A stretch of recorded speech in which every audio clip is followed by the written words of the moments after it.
नमस्कार। आप क्या सही में एंटरप्रेन्योर बनना चाहते हैं या सोच रहे हैं या ऑलरेडी प्लानिंग शुरू कर दी है? बहुत सारी सोच दिमाग में सोच आती होगी कि मैं कैसे करूं, कहाँ से शुरू करूं, उसके लिए फंडिंग कहाँ से लाऊं। सारे फियर्स, डर, ये सब चीज़ें आपको सताती होगी। तो आज हम जिस व्यक्तित्व को यहाँ पर लेकर आए हैं वो आपकी ऐसी कई सोचों को थाम देगा। वो आपको रास्ता दिखाएंगे कि कैसे आप एक एंटरप्रेन्योर बनने की राह पर चल सकते हैं, और अगर आप ऑलरेडी कर रहे हैं तो कैसे अपने बिजनेस को एक लेवल अप कर सकते हैं। सो ज़्यादा बात न करते हुए आइए हम मिलते हैं मिस्टर पंकज बुधवानी जी से। नमस्कार मिस्टर पंकज बुधवानी जी। नमस्ते, थैंक यू आपने मुझे इनवाइट किया। जी, यस। आपका बहुत बहुत स्वागत है एंड हमें अच्छा लगा कि आपने अपना अमूल्य वक्त हमारे लिए निकाला।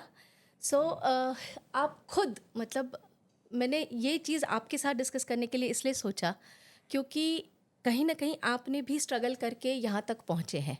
बिल्कुल, बिल्कुल। तो जब तक वो बोलते हैं ना सेल्फ एक्सपीरियंस्ड ना हो, वो हुँ, चीज़ों को बताने में और लोगों को कनेक्ट करने में वो डिफ़िकल्ट होता है। बिल्कुल। तो सबसे पहला प्रश्न मेरा आपसे ये है कि आपकी जर्नी कैसी रही? जर्नी तो मेरे हिसाब से सबकी एक इंस्पायरिंग और स्ट्रगलिंग होती है। स्ट्रगल्स होते हैं तभी वो इंस्पायरिंग होती है और तभी वो लगता है कि हाँ, कैसे-कैसे दिनों से हम कहाँ से निकल रहे हैं, तो डेफ़िनेटली।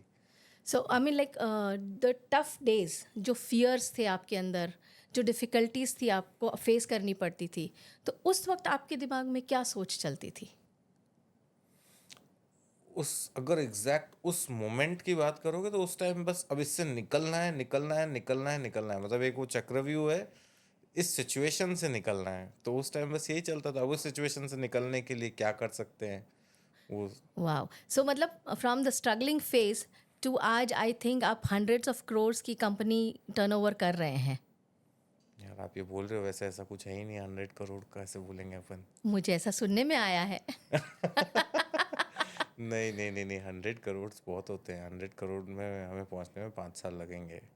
ओके, सो हाँ, आप अभी किस लेवल तक हम बता अभी हम सकते हैं? 6 टू 8 करोड़ तक कर रहे हैं। ओके, हाँ, तो बट अब टारगेटिंग फॉर 100 क्रोर्स। हाँ, तो टारगेटिंग 100 करोड़ इज़ लाइक जिसका हमने मतलब एम किया है in 5 years we will reach there. Okay, so all plan is set for that and you're moving forward in that. Plan मतलब एक विजन सेट है Okay. And that vision we are moving each day और फिर वो with time जैसे जैसे आप evolve होते हो तो उसमें भी कुछ प्लस माइनस ट्यून अप करना पड़ता है, वो we are doing, but yes we are sure that in 5 years down the line we will reach that.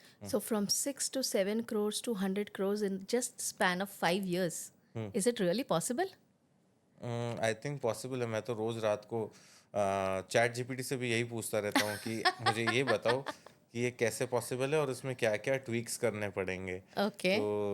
वैसे ही पॉसिबल है, मतलब हम फिर भी मतलब अगर देखा जाए मतलब अगर मैं काफ़ी सारे बिजनेसेस को स्टडी करता हूँ, D2C ब्रांड्स को स्टडी करता हूँ, उसके सामने this is slow, this Slow. Is small. Okay. But हाँ, अगर मैं सर्विस बिजनेस को सोचते हुए सोचूं तो yes it's a decent growth.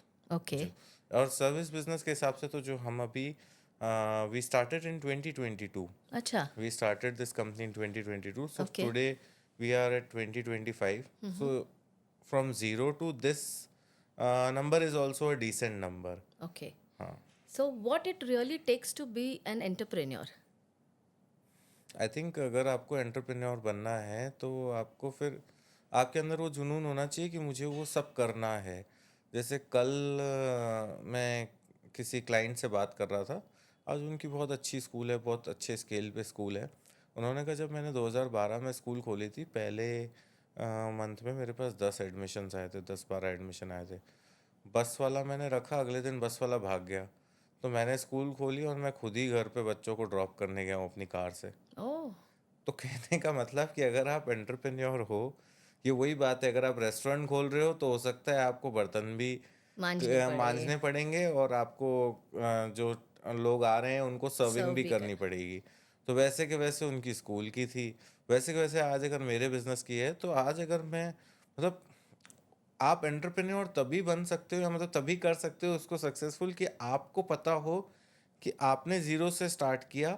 आपकी आज मान लो ये टीम सब आपको निकल भी जाए तो भी आप कहीं न कहीं से रास्ता निकाल के काम कर लोगे, चाहे आप ओके, खुद भी करोगे। तो वो चीज़ है जो मेरे को लगता है कि आनी चाहिए। बहुत ज़रूरी है। मतलब आपके बिज़नेस के कोर से कोर काम आपको आने चाहिए ओके, या करवाने आने चाहिए। राइट। हुँ, मतलब हर चीज़ में इन्वॉल्वमेंट होनी चाहिए आपकी। बिल्कुल। पंकज जी, देखो सोचते बहुत लोग हैं कि हुँ, हमें बिजनेस करना है, हुँ, हमें स्टार्ट करना है, लेकिन वो पहला कदम ही नहीं उठा पाते, स्टार्ट नहीं कर पाते। हुँ। तो वो क्या चीज़ है जो सोच से वो ओवरकम करे और वो पहला कदम ले पाए? पहला कदम मुझे लगता है सोच से ओवरकम करने का तरीका ये है, सोचो मत और सीधा काम पे लग जाओ। ओके, मतलब काम पे लग जाओ कि आपको बस ठीक है मेरे को काम करना है, उसके लिए चाहे छोटे से छोटा स्टेप लेना है। मैं गया वो लेना है। जैसे मान लो आज अगर मुझे वो प्रोडक्ट स्टार्ट करना है, ठीक है? या मान लो कोई प्रोडक्ट सेल करना है, तो मेरा छोटे से छोटा कदम ही ये होगा कि मेरे पास अगर 5,000 या 10,000 रुपए, मैं पहले जाके मार्केट से वो प्रोडक्ट खरीद लूँ। ओके, होलसेलर से वो प्रोडक्ट खरीद लूँ। अब फिगर आउट करूँ कि इसको बेचना कैसे है। राइट, अब बेचना कैसे है उसके लिए मान लो अगर मेरे को ऑनलाइन बेचना है तो मेरे को अमेज़न पे लिस्ट करना है तो मैं अमेज़न पे लिस्ट करूँ। अगर ऐसे मैं काम करता रहूँगा ना तो रास्ता कुछ ना कुछ तो आ ही निकल ही जाएगा, जाएगा। निकल ही जाएगा। अगर मैं सिर्फ सोचूंगा और बस प्लान ही कर रहा हूँ तो मैं 6 महीने भी लगा दूंगा और होना कुछ नहीं है। कुछ नहीं आएगा हाँ, उसका आउटकम। तो एग्जीक्यूट इज़ मतलब मस्ट। करना पड़ेगा, एग्जीक्यूशन करना पड़ेगा जो भी चीज़ करनी है हमें। ओके, तो एक बिजनेस करने के लिए कोई भी बिजनेस का रिसर्च कितना ज़रूरी है? बहुत ज़्यादा ज़रूरी है। मुझे लगता है रिसर्च भी ना आज के टाइम में जो जैसे आपने पूछा ना सोचने वाली बात, लोग 6 महीने 8 महीने सोचने में टाइम लगा देते हैं। जी, अगर आपको एक्चुअल में कोई काम करना है ना तो मेरे लिए सबसे बड़ा मतलब सही तरीका ये है कि आप वो सेम काम कौन कर रहे हैं उनके यहाँ जाके ट्यूशन पढ़ो, उनके दैट्स यहाँ जाके काम सीखो, उनके यहाँ आप किसी भी बिजनेस में जाओगे ना आप बोलोगे मेरे को जॉब ज्वाइन करनी है, वो आपको वो रखेंगे। आप उसमें या तो सैलरी इतनी कम मांगो या कुछ ना कुछ करो पर वो समझ लो आपकी एक ट्यूशन फीस है। ओके, जैसे मान लो आज अगर हमें 100 करोड़ पे पहुंचना है तो हम उन लोगों से ही इंस्पिरेशन लेंगे या उन लोगों से ही बात करेंगे कि वो लोग कैसे कर रहे हैं। जी, तो वैसे के वैसे अगर मैं कहीं जाके 6 महीने काम देखता हूँ कि वहाँ हो कैसे रहा है राइट, तो उससे मेरी जर्नी जो मेरे को पहुंचने में शायद 5 साल लगेंगे मैं फिगर आउट करूंगा, लेकिन वो 6 महीने की कोचिंग से मेरा फर्स्ट ईयर में ही वो स्टार्ट ऐसे होगा कि मुझे पता है कि वो 10 करोड़ वाले लोग कैसे काम कर रहे हैं, 50 करोड़ वाले लोग कैसे काम कर रहे हैं, 100 करोड़ वाले लोग कैसे काम राइट, कर रहे हैं। राइट। तो तो दैट्स द आपने जो अप्रोच। इंस्पिरेशन की बात करी तो मुझे ये सोच आ रही है कि क्या बिजनेस में मेंटोरशिप ज़रूरी है? बहुत ज़्यादा ज़रूरी है। मुझे लगता है कि अगर आप मेंटोरशिप नहीं लेते हो तो आप ठीक है बस चल रहे हो चल रहे हो चल रहे हो चल रहे हो, आप अपने गोल्स की ट्रैकिंग नहीं करते हो, आप बस चल रहे हो। लेकिन अगर एक मेंटोरशिप साथ में रहती है, कोई भी किसी तरह का भी बिजनेस कोच या कोई भी मेंटोरशिप रहती है तो आपको पता रहता है कि हाँ मैं क्या गलती कर रहा हूँ। आपको कोई बताने वाला होता है कि देखो आपने ये गलती की इसलिए ये चीज़ आप अचीव नहीं कर पा रहे हो। और एक आपको थर्ड पर्सपेक्टिव मिलता है okay, without judgement. Okay, that is more हाँ, इम्पोर्टेंट आई थिंक विदाउट आज अगर जजमेंट। मान लो मैं एक अच्छी ग्रोथ पे हूँ। आपने अगर 3 इडियट्स मूवी देखी हो कि दोस्त फेल होता है तो ठीक है, लेकिन हम फेल होते हैं दोस्त पास होता है। तो तो that applies in life also. और आज के टाइम में अगर आप अपने किसी फ्रेंड से भी डिस्कस करोगे तो it's not sure, we are not sure that he will guide you 100% like a mentor. Okay, तो वो क्योंकि वो देखेगा यार ये 100 करोड़ की जर्नी पे जा रहा है तो ऐसा श्योरिटी नहीं है। और एक चीज़ ये भी है कि क्या पता आपके उस फ्रेंड ने भी वो चीज़ें नहीं अचीव की हो या वो उस लेवल पे नहीं हो। राइट, बट एक मेंटर होता है, अगर उस मेंटर भी इसमें ये है कि आपको चूज करना है, आपको भी जज करना है कि मेंटर आप सही चूज कर रहे राइट। हो। इट्स लाइक हम्म। गुरु शिष्य का रिलेशनशिप, हाँ, शिष्य भी गुरु को चूज करता है और गुरु भी शिष्य को बिल्कुल चूज बिल्कुल करता बिल्कुल है। बिल्कुल। तो आपको वहाँ पे देखना है but mentorship is must. It is really needed. Hmm, एक और चीज़ आती है कि जैसे आज की डेट में एआई हम्म, इतना, मतलब जैसे आपने स्टार्टिंग में ही चैट जीपीटी की बात करी, हम्म। तो कहीं ना कहीं आपको ये लगता है कि चैट जीपीटी के माध्यम से सही में सही गाइडेंस मिल सकता है, या ये हो सकता है कि पीपल में गेट मिसलीड? ना, अगर आप उसमें क्वेश्चन सही डाल रहे हो, जो उसमें कहते हैं टेक्निकल टर्म्स में प्रॉम्प्ट इंजीनियरिंग, अगर आप प्रॉम्प्ट सही दे रहे हो उसको, जी, जी। तो आपको आंसर्स सही मिलने की चांसेस है। बट अभी लोग उस मतलब वो प्रॉम्प्ट देना नहीं समझे, लोग उसको बस ठीक है क्वेश्चंस कर रहे हैं। क्वेश्चंस कर रहे हैं, वो उसके जनरल आंसर्स दे रहा है। राइट। अब जैसे मान लो एक सिंपल सा है, मान लो मैं कुंडली एनालिसिस की बात करूं, तो मैंने अपनी डेट ऑफ बर्थ डाल दी, ये डाल दिया, और मैंने कहा अब एनालाइज करके बताओ। एक सिंपल सा उसमें मैंने प्रॉम्प्ट में चेंज किया, act as a 20 years experience astrologer who is experienced in kundli analysis, and especially in the financial part, how the financial life of that person would be, okay. and analyze this kundli on the financial aspects. Okay, then you get the accurate तो answer. आपको, आप उसमें जो normal answer देख रहे हो और जो ये आंसर देख रहे हो, there will be huge difference. Oh. फिर आप उसमें और इस तरह से प्रॉम्प्ट्स देते हो, तो वहाँ पे you will see the differences and you will see that yes, it's getting related to my life or not. Wow. So if you want to use chat GPT, you need to learn the prompts. You need to learn the prompt, जैसे काफ़ी सारे courses आते हैं prompt engineering के, ये जी। सब, but you need to learn that. If you great. learn that, if you know the art, prompt 3 section में होते हैं। पहले तो एक्ट क्या करना है, फिर उस एक्ट किसके थ्रू करना है, फिर उसके बाद क्या टास्क है और उसका ऑब्जेक्टिव क्या है। अगर आपने उस तरह से अगर आपने उसको प्रॉम्प्ट दे दिया, ओके। तो definitely it will help you. Accuracy ज़्यादा बढ़ जाती है। हाँ। ग्रेट। और एक चीज़, you belong to a business background, right? Yes yes. आज की डेट में अगर भारत में देखें तो स्टार्टअप्स पे बहुत फोकस हो रहा है। हमारे प्रधानमंत्री जी भी काफ़ी ऐसी स्कीम्स ला रहे हैं जिसकी वजह से लोग स्टार्टअप लेके आए। लेकिन मेरा प्रश्न यहाँ पर ये है कि एक होता है जो बिजनेस बैकग्राउंड से बिलोंग करता है, और एक होता है कि जिसको स्टार्टअप शुरू करना है पर वो बिजनेस बैकग्राउंड से नहीं है। तो इन दोनों की थॉट प्रोसेस में क्या डिफरेंस होना चाहिए, और क्या इनका स्ट्रगल सिमिलर रहेगा? पहला थॉट प्रोसेस जो मुझे लगता है, जो बिजनेस बैकग्राउंड होता है ना, और जो स्टार्टअप्स तो हमने आज कह दिए हैं, लेकिन अगर आप एसएमईज देखो इंडिया में, जी। तो एसएमईज का नंबर कितना है, that which is the real backbone of India. Correct. तो मैं मतलब स्टार्टअप को, जैसे आज आपने एक बिजनेस स्टार्ट किया, that is also in startup, but जो माइंडसेट है ना, उसका जो आपने क्वेश्चन जी। पूछा, तो जो बिजनेस बैकग्राउंड वाला होगा ना, वो डे वन से ही सोचेगा मुझे इसको प्रॉफिटेबल बनाना है। उसके गोल्स अलग होंगे, एक हेल्दी बिजनेस बनाना, जो एक real business banana. Correct. But जो स्टार्टअप्स में चल रहा है, that is more of a valuation game, जहाँ पे प्रॉफिट्स पे फोकस नहीं किया जाता। पहले पहले कस्टमर एक्वायर कर लें, मार्केटिंग में इतना बजट खर्च कर लें, ज़्यादा से ज़्यादा फंडिंग ले आएँ। तो वो सारी चीज़ें मुझे लगता है कि एक मतलब हेल्दी बिजनेस नहीं बना रही है, और जो इकोसिस्टम है उसको भी मतलब इफेक्ट कर रही है।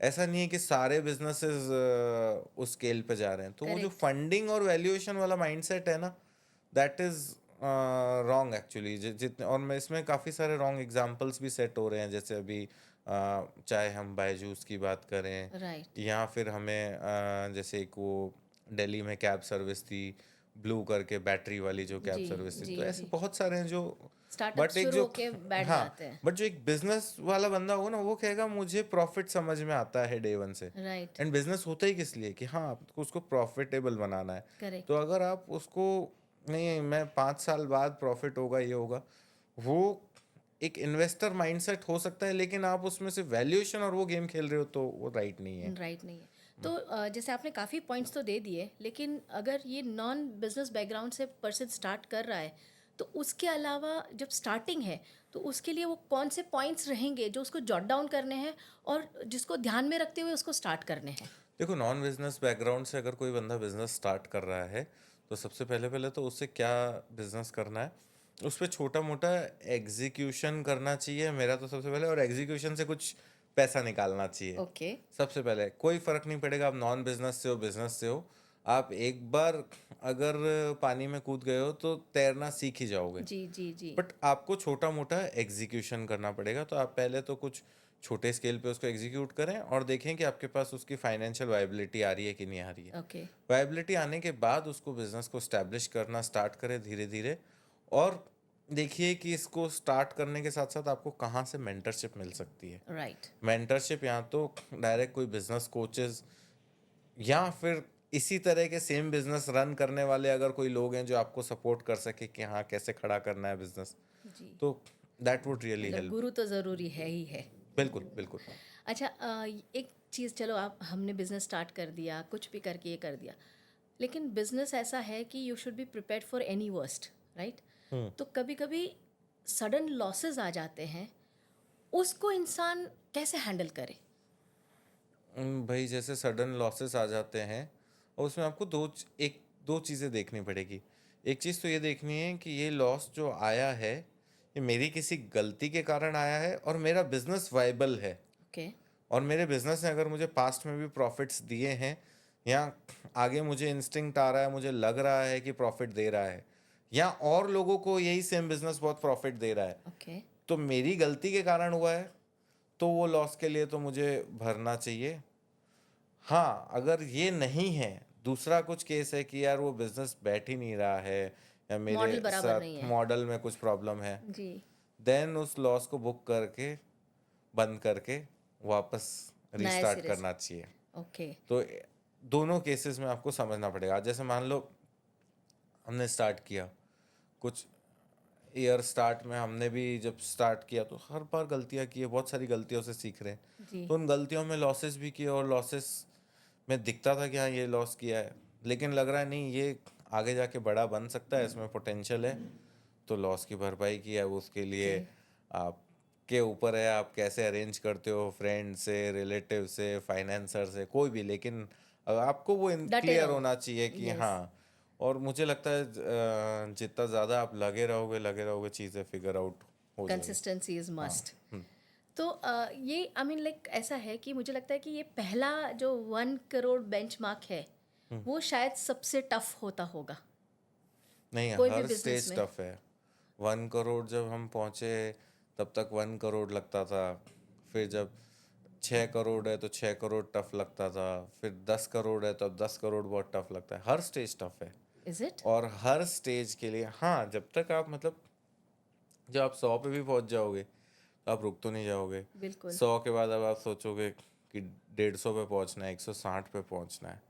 अब बट 100 ऐसा नहीं है कि मनी ब्रीड्स मनी, मतलब आप एक लेवल क्रॉस कर लेते हो तो जर्नी पहले वो से थोड़ी आता है, आसान हो जाती है। बट वो मतलब 1x है तो 1.25x आएगा, 1.3x आएगा। ओके। वो ऐसा नहीं होगा कि अब आप 100 वाली रेस में आ गए तो अब सीधा नेक्स्ट 200 ही होगा। तो उसके लिए भी अगर आप कुछ डिफरेंटली कुछ हर बार काम करते हो तो डेफिनेटली हो सकता है, लेकिन ऐसा नहीं है कि it always goes like that way. Oh. Main चीज़ है आपको कंसिस्टेंसी रखनी पड़ेगी।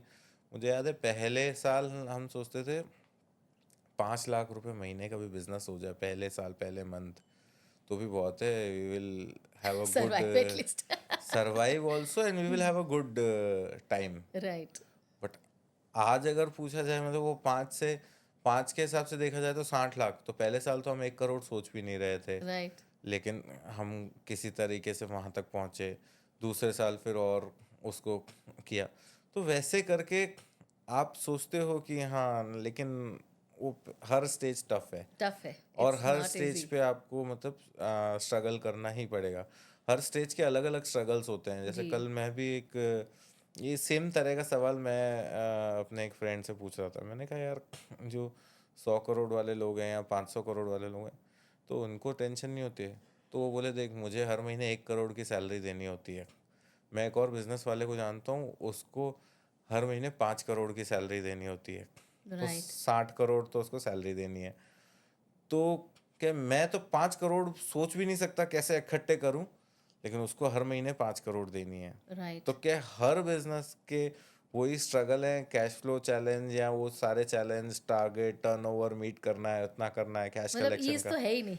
नहीं, ईज ईज मेरे को लगता है जैसे जैसे आप ग्रो करते हो, आप अपने सिस्टम्स, प्रोसेसेस और ये सारी चीज़ें सेट करते हो, उस हिसाब से आपको ईज मिलती जाती है। लेकिन बिजनेस तो ऐसे ही ऐसे मतलब ही रन करता रन है। करेगा। हाँ। That's wonderful.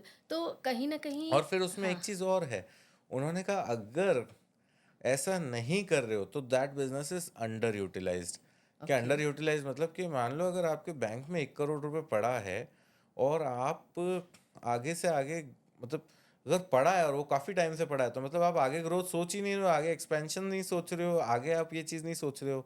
जी। मतलब वो उन्होंने मेरे को समझाया है कि राइट। इसलिए डेट इक्विटी रेशियो 2:1 रखते हैं हम, कि भाई अगर 1 की इक्विटी है तो इतना डेट होना चाहिए। उनका मतलब कुछ लॉजिक था, कैलकुलेशंस है, राइट। कैलकुलेशन। तो उन्होंने कहा कि अगर आप वो सब नहीं करे तो फिर अंडर यूटिलाइज है ना। Right, right. तो वो चीज़ है। ग्रेट। तो मतलब ये है कि किसी का मान लो आज 10 करोड़ का ऑलरेडी टर्नओवर है, बिजनेस है, और उसको ले जाना है 100 करोड़, तो वो क्या माइंडसेट लगेगा उसके लिए? पहले तो बहुत ही अग्रेसिव माइंडसेट लगेगा।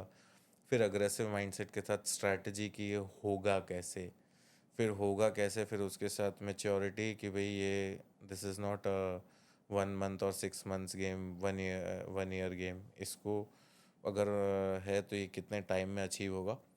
प्रैक्टिकल 5 साल 6 साल में अचीव होगा।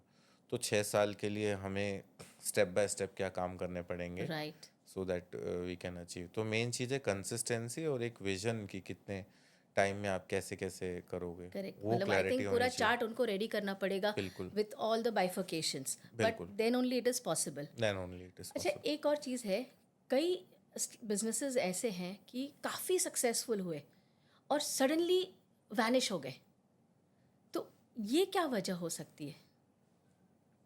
उसके अगर अपन देखा जाए तो यहाँ तो टेक्नोलॉजी एकदम इरप्शन, मतलब कुछ ऐसा चेंज हो गया, या तो इस कारण वैनिश हुए, या फिर फाउंडर का माइंडसेट चेंज हो गया कि कंपनी बेच दी या किसी और को दे दिया, क्योंकि जिस विजन से वो फाउंडर चल रहे थे वैसे दूसरे लोग नहीं चल पाए। ओके। मतलब there can be multiple reasons जिसके कारण वो एकदम से वैनिश होते हैं। ओके। बिकॉज अच्छा खासा एक लेवल पे पहुंच के बिजनेस वैनिश हो जाना, it's a big big thing. या फिर कुछ नेचुरल, जैसे मैं बिग बाज़ार को बहुत एडमायर करता था। ओके।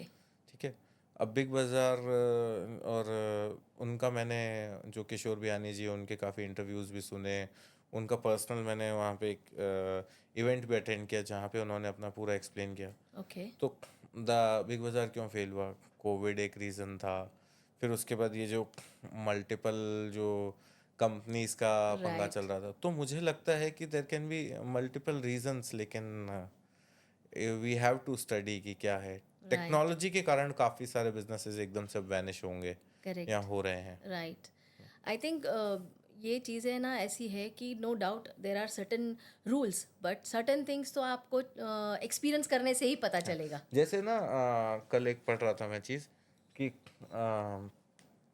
एआई आएगा तो क्या एआई से टीचर्स की ज़रूरत नहीं पड़ेगी, या तो ये सारी चीज़ें बातें हैं। लेकिन कैलकुलेटर आया था तब भी ये चीज़ें हुई, कंप्यूटर आया तब भी ये चीज़ें हुई, काफ़ी सारे लेऑफ्स हुए, डॉट कॉम बूम आया तब भी बहुत सारे लेऑफ्स हुए। राइट। और अभी भी अगर आप देखो एआई आया है, तो ये हर लेऑफ्स कुछ चालू है। सालों में टेक्नोलॉजिकल चेंजेस होते हैं, तो उससे वो लेऑफ्स होते हैं और फिर वो लोग वापस यहाँ तो नई अपग्रेड करके स्किल्स वापस सीख आ, के अपग्रेड करके वापस आते हैं, या फिर वो कुछ और फिगर मतलब इन आउट शॉर्ट करते हैं। कोई भी चीज़ आती है तो उससे डरने से बजाय बजाय अपग्रेडेशन उसको ले लें, अडेप्ट करना अडाप्ट कर ज़रूरी लें। है, उसको अडॉप्ट करना ज़रूरी है। Great, great. हाँ। तो हमारे पास ज़्यादा वक्त तो नहीं है, हम्म। बट एंड एंड में आप हर एंटरप्रेन्योर को या जो स्टार्टअप करना चाहते हो, क्या ऐसी एडवाइस देना चाहेंगे जो एज अ बोलते हैं ना कि लाइफ मंत्रा बन जाए? आई थिंक सबसे पहले पहले मतलब यही है कि एडवाइस में यही कहूँगा कि अगर आपको करना है और अगर आपका विजन होना चाहिए, सिर्फ पैसे कमाने के लिए नहीं होना चाहिए, आपका विजन होना चाहिए कि आप क्या करना चाह रहे हो। और अगर आप करना है तो फिर आप कंसिस्टेंसी इज़ द की। आप सोचो कि मैंने 6 महीने करके देखा, things are not working out. नहीं, अगर आपने 6 महीने किया, अगर 0.5% या मतलब 1% 2% भी थिंग्स वर्कआउट, देन डेफिनेटली आप सोचो 2% से आपको 100% वर्कआउट करने में कितना समय लगेगा। राइट। तो आपको वो कंसिस्टेंसी फॉलो करनी चाहिए एंड मेंटरशिप या इंस्पिरेशन से काम करना चाहिए। Does reading book help? Reading book help तो करती है बिल्कुल। जैसे कुछ चैप्टर्स मैंने बुक्स के पढ़े हैं तो वो अभी भी मुझे याद है। मैं फुल टाइम नहीं पढ़ पाता हूँ लेकिन मैं कोर्सेज करता रहता हूँ, but yes definitely it book does reading help. Helps, yes. Thank you so much. Thank you. आपने बहुत अच्छी तरह से चीज़ों को डिकोड किया एंड आई थिंक बहुत सारे ऐसे नए लोग हैं जो कुछ करना चाहते हैं, उनको इस पॉडकास्ट से काफ़ी मदद मिलेगी। बिल्कुल, बिल्कुल। Thank you so much. धन्यवाद। Thank you. तो दोस्तों, आपने देखा कि किस तरह से पंकज जी ने हमें बिजनेस की निटी गिटी कैसे, मतलब स्टार्ट कैसे करें, उसको सस्टेन कैसे करें या उसको आगे कैसे बढ़ाए, हमारे हर डर को डिकोड किया। तो आई एम श्योर ये चीज़ आपको बहुत मदद रूप रहेगी। और ऐसी कई बातें सुनने के लिए हमारे चैनल को सब्सक्राइब करिए और बहुत सारा प्यार दीजिए। अब इसको शेयर भी करिए ताकि और लोगों तक पहुँचे। तो आपकी होस्ट प्रीति मनियार आपसे अलविदा लेती है। नमस्कार।